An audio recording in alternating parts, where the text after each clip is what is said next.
ئەم جەماعەتە زۆر چاکن، هەموو شتێکیان بۆمان کرد، جلو بەرگ پارە مادەی خان و هەموو شتێکیان بۆمان کرد. ئەمانە گەلێ باشن. خی گەورە سەربەرز دنیا و قیامەت بن.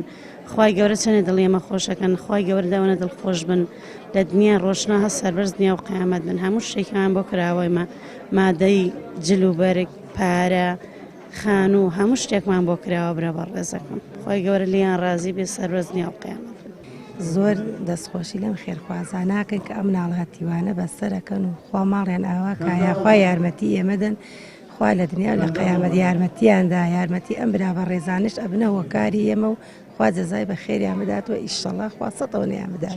هەموو شتێکمان بۆ ئەکەن مانگانە موچەمانە دەنێ 100,000 و بە گوێرەی تواناجر و بەرگمانە دەنێ هەموو ساڵی خواردنمانە دەنێ و هاوکاری باشمانەکەن ماڵیان ئاوە بێ دەستیان خۆش بێ زۆر لە هەموو ڕوویەکە بۆمان باشن. ئێمە وەکو نووسینگەی دەستگای خەرخوازی بەخشین شۆڕش هەڵساین بە دوو پرۆژە.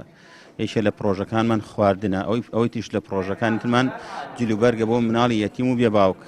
اینجا ئەم پرۆژانە پێک هاتووە لە 125 خواردن بەسەر تەوزیەکردنی 125 ماڵی بێباوک و هەژارە.